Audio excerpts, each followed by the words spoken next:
Notre Dame is built on faith, tradition, and quads. Quads are wide open spaces where friends connect, relax, and walk together. That's the spirit of the Pod Quad Show. Two Holy Cross priests, Good friends, great guests, talking about life. Today on Pod Quad, we're joined by Father Brian Ching, a Holy Cross priest whose ministry engages the heart of what we do and who we are at the University of Notre Dame. Father Brian serves as Director of Liturgy for campus ministry and as Rector of the Basilica of the Sacred Heart, the mother church of Holy Cross in the United States. Together, these roles place him at the intersection of worship, formation, and daily campus life. Raised in New York City and formed at Notre Dame through the undergraduate seminary, Father Brian's vocation has unfolded through parish work and university life. From being the director of Old College Undergraduate Seminary to now appearing weekly on Catholic TV to welcome folks from all over the world to the Basilica telecast, Father Brian's work consistently centers on formation, accompaniment, and helping people encounter our Lord through beautiful liturgy and prayer. Today, we'll explore how liturgy forms community, how leadership shifts when your parish is a university, and what it means to pastor both a historic basilica and the people who move through it every day. Father Brian Ching, welcome to the Pod Quad. Thanks so much. It's great to be here. Thanks. We're glad to be here. We've spent enough time in your domain in the basilica. It's nice to have you here. And I just want to point out that I'm so proud of us. We have coordinated so well. That's right. Like, honestly. I was a little embarrassed that we decided to wear the same thing today, but it's all right. It's a pleasure to be here. Thanks so much for having me. Glad you're here. So, Father Brian, you grew up in New York City and went to Holy Cross High School. That's right. In Flushing, New York. How did your early experiences of Holy Cross and the church kind of affect the way that you minister today? Sure. I mean, I think it affects everything I do in terms of ministry today. It was just such a unique place to grow up. It's a really diverse place to grow up. You know, all of my friends were from different places and had interesting family histories, like Greeks and Italians, and everyone was sort of still pretty tied to their cultural identity. A lot of folks were still within 2, 3, or 4 generations of immigrating to the U.S. And so at school, at church, we just got to share the life and culture of so many people. It meant that the food was excellent. You could have, Pakistani food on one day. You could have Korean food the next day. You could have Italian food on the Thursday. It was just the whole gamut was available to you. That really just made me think differently. It still makes me think differently about how people understand themselves, how people come together, and the things that tie people together, right? So one of the great things about growing up in New York is seeing people come from all of these different cultural and ethnic religious backgrounds, but at the same time, be bound into a community. So on our block, we played stickball and played soccer in the streets and all those sorts of things, and to see the things that hold us together in common really bringing us together, right? Even though we may have spoken a different language at home with our parents, or eaten a different type of food, or went to a different place to worship on Friday or Saturday or Sunday. And that really helps me think today about what it means to be a church, what it means to be a global church, what it means to be a church that's called to be a witness to others, and others who might not have grown up in the same faith background as we do. And certainly that's also the case with my time at Holy Cross High School. So my high school was run by Holy Cross Brothers, the same religious community that we're members of now and that have founded Notre Dame. And they too just were wonderful examples and witnesses to being dedicated and caring to their students. They were always the first faculty members who were in the school in the morning. They were the ones who were always willing to stay late. They were the ones who were willing to do the dirty things like teach driver's ed, and to see their dedication and their common life together was really a great witness to me when I was discerning my own religious vocation. Years ago, Brian, I was a rector, and one of my responsibilities from time to time was to clean out a toilet. And if I'm perfectly honest with you, I would rather clean out a toilet than sit in the passenger seat as someone tries to learn to drive a car. That's right. That's exactly right. Because I'm pretty confident that I'm walking out of that. Yes. And we were doing this in New York City, so it was not an easy task. So when it comes to work and perhaps more sacred work, and let's just take the perhaps out, much more sacred work, you spend a good portion of your time thinking about the Basilica of the Sacred Heart. This iconic space on this campus, and anyone who doubts us, just stand outside the Basilica on a football weekend and see how many people stream in for the length of time that they're streaming in. So when you think about the Basilica, you've got kind of this two-part reality. On one hand, you have a beautiful place that people want to see from all walks of life, all backgrounds, all perspectives. On the other hand, we're beautifully trying to draw people into the mystery of God's love. So when you think about this work and that delicate balance, how do you think about it as not only the director of liturgy here on campus, but also the rector of the Basilica? Sure. You know, first of all, it's a great gift to be able to steward that space and to be able to share that space with so many people, especially on a football weekend or commencement or move-in.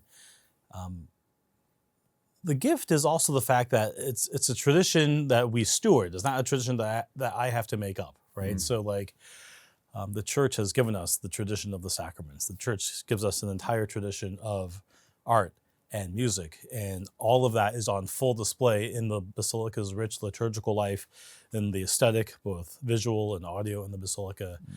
And that's something I feel strongly compelled to preserve, to protect, and to promote, right? Like we have a rich tradition already like with us.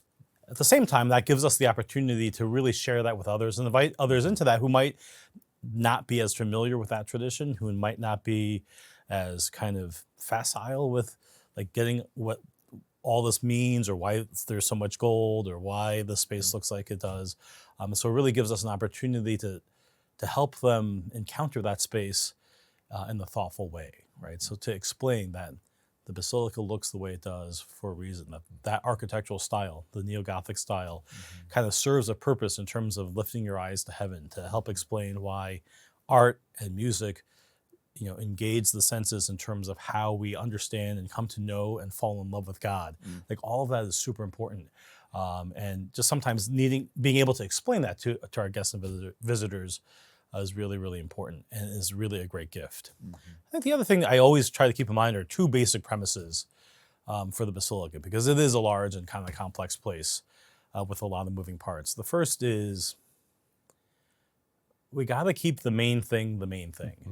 And the main thing is helping people fall in love with Jesus Christ. Everything we do in the Basilica, whether it's Mass or confessions or the other sacraments or tours or visitors, like the whole purpose of the space is to help people, Catholic and not, who enter that space deepen and enrich their life and relationship with Christ. We can do that in a multitude of ways. We do that in 100 different forms. So it looks a lot differently for a lot of different folks, but that's always got to be our main goal. You know, and that gives us the course to set all the other things, right? So there's 1,001 like questions around style, around taste, around vibe, around fit, around aesthetic. And those are all great questions, and they're genuine questions. And they don't necessarily have right answers, but if we get so deep into those and we forget like the primary purpose of the whole thing is to help people fall in love with Jesus, those can become a little bit overwhelming. So the thing I say to myself every day, to the staff every day is, at the end of the day, everything has to help us point to Jesus. So whether it's the way we maintain a space, whether it's how we refinish a pew, whether it's how we think about the music selection for a particular Mass, is it bringing people to Jesus? Is it helping people encounter the Lord and know his love and mercy, you know, richly and deeply? On the perhaps more practical side of things, the other mantra I always have is we can't let the perfect be the enemy of the good, right? It's just a messy, liturgy is a messy thing. We're humans. It's kind of, for us, it is complex. There's just a lot of moving parts. There's a lot of people in the way of those moving parts sometimes when we fill the place with 1,000, 1,200 people. And sometimes what we have as an ideal and what we're practically capable of doing aren't the same thing. But you know, that can be a little paralyzing at times. So for me, it's always reminding folks that, great, like we can't quite do it the way we want to do it, but let's think about how we can do it as best as we can given the circumstances that we're in. And I think that really does help us be as responsive and and thoughtful about creating that atmosphere of encounter with God. Whether we have 100 people in the church, whether we have 1,000 people in the church, whether we're trying to squeeze the football team through one very small door, like all of those things, we think about all the time, right? And in the context of, like, how is this either helping or inhibiting someone's relationship with Christ? I love that. And we've seen things go sideways in liturgies before, and every time Father Brian Ching is there, ice in his veins, just be like, okay. As if you planned it. Like, exactly. Watch this thurible just go flying. No problem. Got a remember solution? that? I do. Was that baccalaureate mass that one year? Yeah, 2 years ago. Yeah. And Yeah. the whole thing just fell apart. Mike was incensing and just right, hot coals everywhere. That is part of me dispositionally, though. Like, part of just my disposition is I am always thinking about what the worst case scenario might be, and how we would respond to that sense. So that's just me. As part of that is growing up in New York City, because sometimes you just have to be thoughtful about your surroundings and your environment. But that part of me I can't turn off, and that's not like a ministerially trained thing. That's not a professionally trained thing. That's just the nature of who I am. I'm always thinking about like what plan A, B, C, or D is. But it does help when sort of things go a little bit sideways. Yeah. Yeah. No, it's amazing. It's an incredible gift you bring to your ministry, which is really awesome. Okay, so I have to tell just a quick story. Yes. When my parents came to campus a couple years ago, they came for the Blue Gold game, and they got to meet Coach Freeman and take a picture, and they were excited. They thought, oh, this is great. But when they freaked out is when we went to breakfast on Sunday morning. We're getting brunch and getting all this stuff, and they see Father Brian Ching walk in, and they are like, oh my gosh, it's Father Brian Ching. Do you think we could get a picture?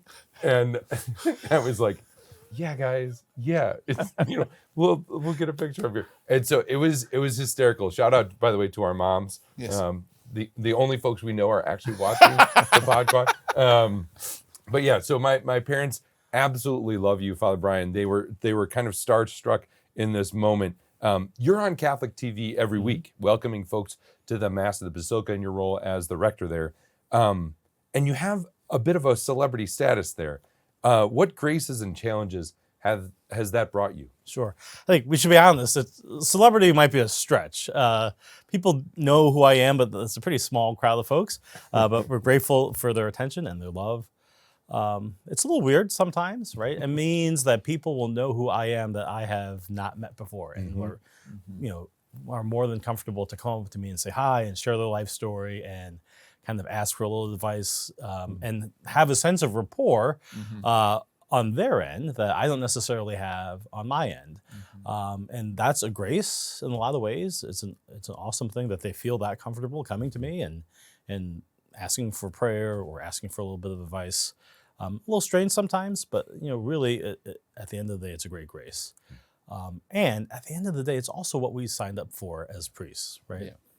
Part of being a priest is being a public figure. Like, if you're willing to stand up in front of a crowd of people every single Sunday and speak a little bit about the gospel and to be the face of Christ sacramentally, really, truly, in the celebration of the Eucharist, then you have to know that part of this relationship is that the people of God are going to feel some sort of ownership over you, some sort of claim over you, as well as they should. You are their priest. That's your job and your role in their life. It's one of the things that makes the gift of clerical celibacy a gift, right? Is that it allows people to have this kind of claim on us in a way that would be a little bit different if you were married, right? And that's part of the spiritual fatherhood priest exercise. So, is it a little bit larger audience for me? Sure, that's TV and whatnot, but the gift is the same gift, to be able to walk with people, to be able to encounter and enter their lives, and to share with them a little bit of the gospel. Like that part's so awesome. There's some fun perks too. I've gotten some fun things in the mail and a couple Lego sets, stuff like that. But for the most part, it really is just a great opportunity to encounter people and to be the presence of Christ for them. Beautiful. This was years ago. Father Terry Ehrman, who's also a Holy Cross brother of ours, I got a text. We're at a football game, and there was a medical emergency in the stadium, and I could not get there because I did not have the oils necessary to anoint this person. But Father Terry did. So I said to him, hey, would you be willing to go?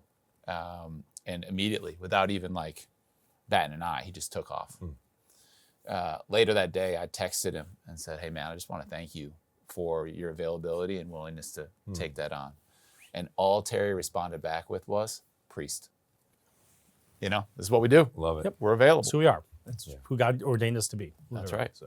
That's a great response. So let me pivot off this a little bit here. I want to talk about a skill that you have that I've benefited from many years ago when you were making pizzas in my very own room. You are known in Holy Cross circles as someone who, if you get the invite and you're preparing a meal, you should not turn down that invite. Don't say no. And do not say no. In fact, dump the other person. Sorry, fool. More from me. Exactly. So I guess the question is where did this come about? Sure. Can you talk to people about kind of what you do and how you do it? Sure, it's in the blood a little bit. Both my grandfathers worked in the restaurant industry. My paternal grandfather ran 2 restaurants, one in the Lower East Side of Manhattan and one what we would call upstate New York, which is just north of the Bronx in Yorktown Heights. And my maternal grandfather worked at a pretty large catering hall just across the border into Nassau County on Long Island, Leonard's of Great Neck. It's a kind of a landmark, if you will. And so I grew up around food. And not only were they excellent cooks, my grandmothers were excellent cooks because they were the ones who were cooking at home for the family and whatnot. But like what I learned from an early age from them, especially coming from the restaurant industry, it's like the power of food. Yeah. You know, food is what brings people together. It literally nourishes us and sustains us and gives us life. And in that sense, also has highly symbolic value. You know, I learned some technical skills from them too. Like my grandfathers are the reason why I know how to sharpen a knife. My grandfathers are the reason why I know how to butcher a piece of chicken or something. But really what they taught me is like the power that food has in terms of building relationship, in terms of showing hospitality and affection and care. And in many ways, that translates into what we do as priests, right? What we want to do is nourish others. We want to nourish their spiritual life, especially through the food of the Eucharist. And so it's a pretty natural parallel for me to see that and to see like the actual work of offering hospitality and making a meal as something that's pretty closely aligned. And I enjoy the actual process of cooking too. There's not a lot, as you guys both know, there's not a lot in our life that is very definitive. There's a lot of kind of open-ended problems that we're trying to work through each day. But like when you make a meal, there's an end point. Like you know that if you go through step 1 and 2 and 3, at some point, like there's something on the plate that you can eat. And to be able to play with that and to, you know, interesting flavors and palate combinations and stuff like that stuff just excites me. And it's something that it gives me a chance to decompress and not worry about anything else. And I can just sort of zone in on the food. It's funny, like a lot of people like listen to music or listen to a podcast when they cook. I can't. It's just me and the food. Nothing in the background because it's just sort of, that's what sort of, it's a way to channel some of the excess energy and stuff like that. I love that. For me, it's not so linear. There's no guarantee that if I follow the instructions, at the end of the day, there will be something on my plate that I can actually eat. But what is it like for you? And it's you and the food. I found that to be really curious. What are you thinking about then in that moment? Right. I mean, this is it's a lot like preparing for Mass, right? Like we have an entire MDiv's worth of knowledge that is dumped into us in order to craft a homily, say Mass well, all these sorts of things, right? Like you're not using, in some sense, when you're crafting a homily, you're not thinking about any of that.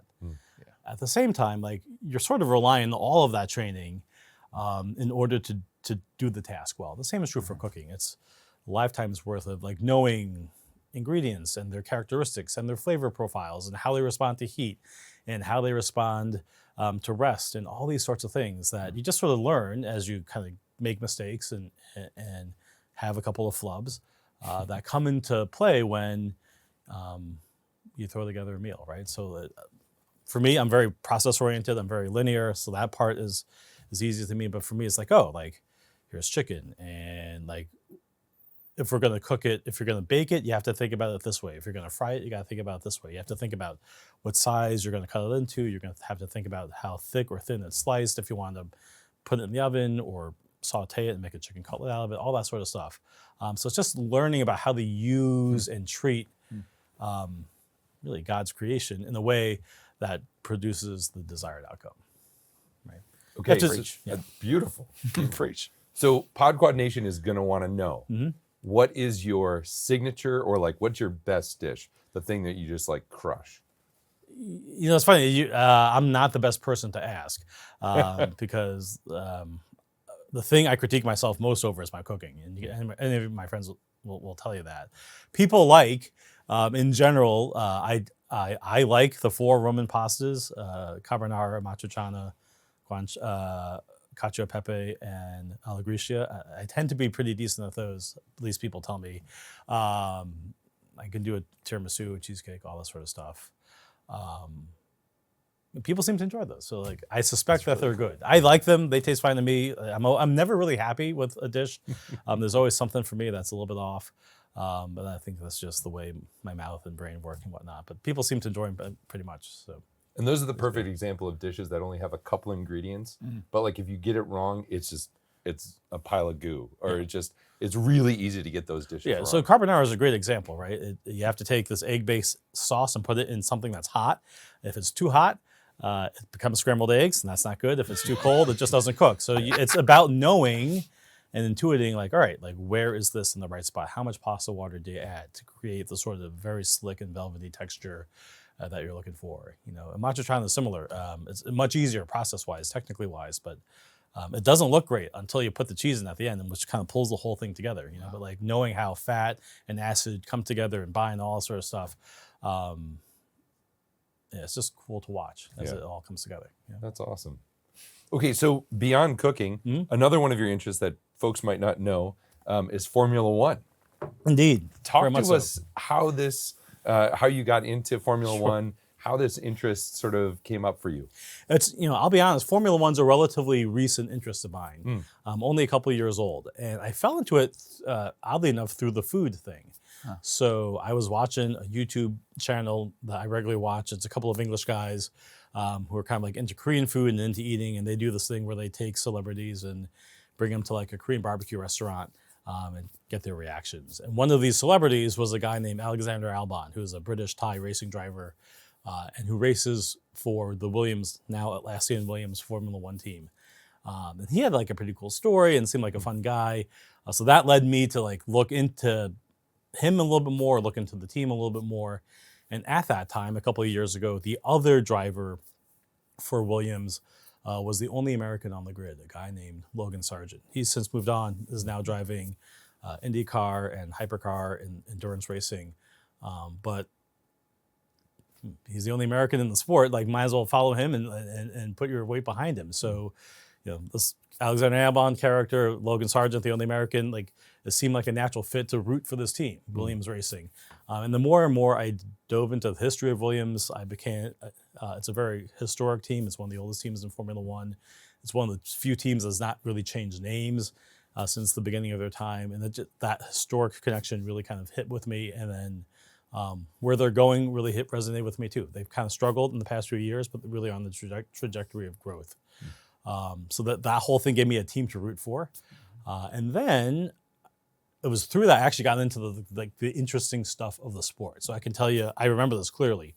The very first Formula One race I watched from start to finish was the 2024 Monaco Grand Prix. And Formula One fans have to be careful, or else we're going to turn into a Formula One podcast. Fine. No, I don't think that's going to happen. Considering I have nothing to contribute in that. Formula One fans will know Monaco is a historic race. It's a beautiful race. It's great. You know, the vistas are great. It's generally not the most interesting race because it's a street circuit. It's really hard to pass. It's really hard to kind of compete. And so normally it is the case that the order you start in is the same order you finish in however many laps later. But what that did for me though was, you know, it gave the race to hear the commentators talk about all the things these drivers and teams are worried about in the sport. About aerodynamics, about how certain things work in the car to make the car go faster, to make the car grippier to the track, and to understand how the team dynamic of Formula One is the most, one of the things I like most about the sport is that it really is a team sport. Like a lot of folks see a 2-hour race on a Sunday and it's just a guy driving around the track. But the whole point and premise of the sport is that car is custom built by that team. There are 1,000 people who are molding carbon fiber, who are machining engine parts, who are doing all of the aerodynamic and technical testing to make sure that this car will run and will run at peak performance for those 2 hours on the Sunday. And getting into all of that and understanding how all these components work and all these teams interact with one another so that the end product can happen was fascinating. Yep. It's also the case that race was won by a guy named Charles Leclerc, who's the one Monegasque. He was born in the Principality of Monaco. He won the Monaco Grand Prix, and that part was super cool. Like it tied into the human story of the sport as well.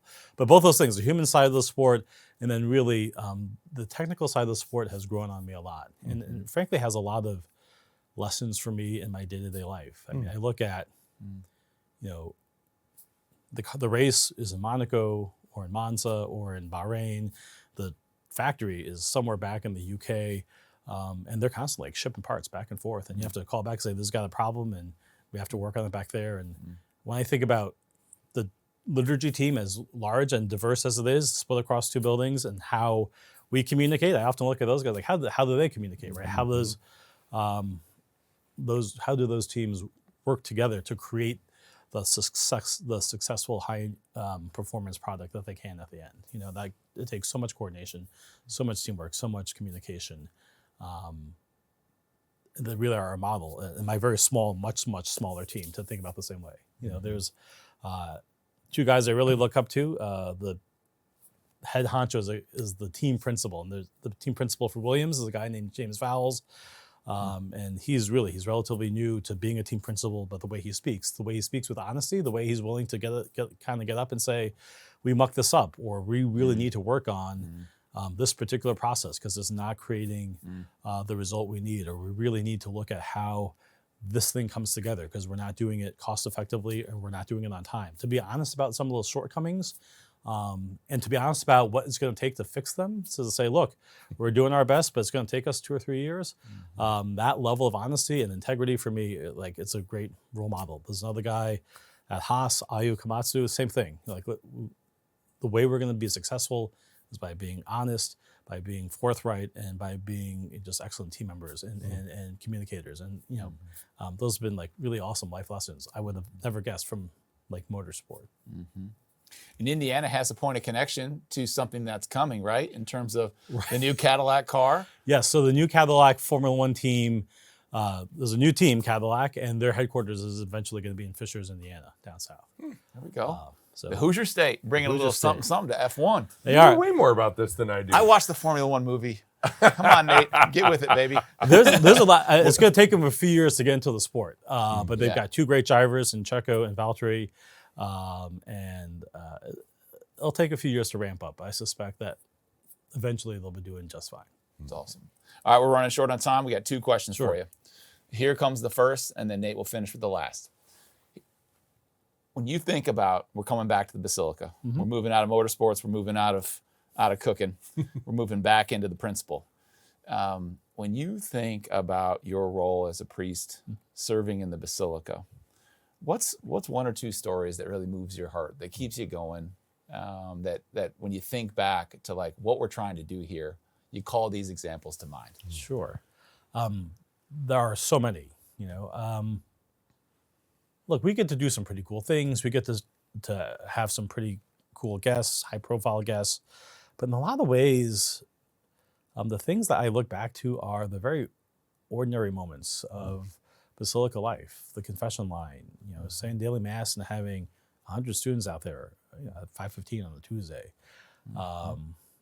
Just seeing their faith, their devotion, their willingness to be at daily mass, that keeps me going every day, right? Yeah. Like they want Jesus, and they want Jesus enough to sort of interrupt their day and spend 45 minutes of it with us at the Basilica. How you could not want to respond to that is difficult for me to grasp, right? Because that's what moves me every single day. I'm moved by our folks who are seeking baptism. The Easter Vigil is a highlight every year, both logistically. The fact that it happens is remarkable. Thanks, much credit to our Basilica staff. But to see the sheer joy in these students who really have made a decided choice at a very formative point in their life to want to be a member of the body of Christ, to want to be part of the church, and to do that in a very public way at the Basilica in front of all their classmates. That's pretty cool, right? And then for me to be the one who's able to literally enter them into the body of Christ through the sacrament of baptism, through confirmation and First Eucharist, that's a gift I'll never forget. I'm thankful for every single year. Powerful, man. It's beautiful. Powerful. Okay, so Father Brian, our last question: what is the best piece of advice that you've ever been given, or a piece of advice that you'd like to pass along to Podquad Nation? This is I was not great at sports in high school, so I didn't have like a coach giving me all sorts of life advice. But the piece of advice I've been given comes from me from the Bible. It's Micah 6:8. Do justice, love goodness, walk humbly with your God. I think for me, at the end of the day, whether it's answering emails, sitting in meetings, saying Mass of the Basilica, those three things: do justice, love goodness, walk humbly with your God. Can't steer me wrong. So for me, that's something I try to live by every day. And I think hopefully if your listeners or viewers, if that's something that they've not encountered before or just haven't heard from what is admittedly a relatively obscure part of the Bible, that's something I think that's pretty cool. Oh, that's perfect advice. So thank you so much, Father Brian Ching, rector of the Basilica of the Sacred Heart. Grateful for your presence here on the Podquad. Thanks, guys. Thank you. Thanks for having me. Thank you.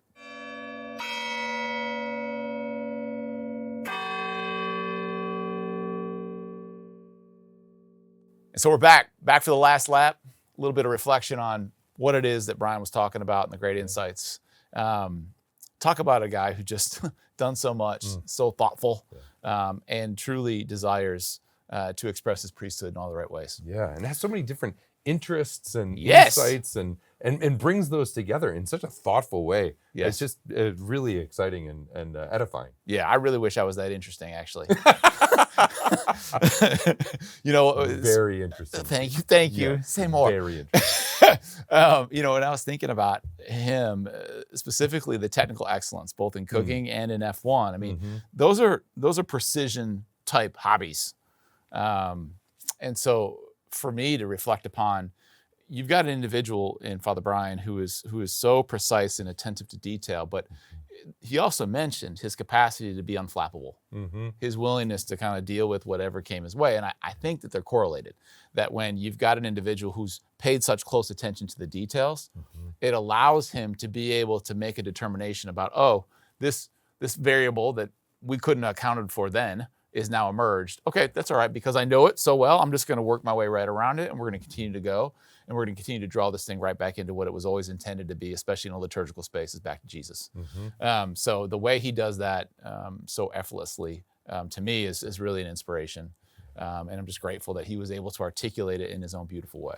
Yeah, I love that. And that the way that he can do that very technical stuff in a very calm way allows other people to enter into the liturgy in a comfortable way. And even when things go sideways, when there's a bat at the Easter Vigil. Oh, yeah. Or thanks. Just breaking out into a twitch thinking about that one. One of those things, right? Like he's level, and that allows people to, as he said, make the main thing, right? Right on. And that's Jesus, and that's an encounter with the divine in the liturgy. I love that. That's great insight. Right.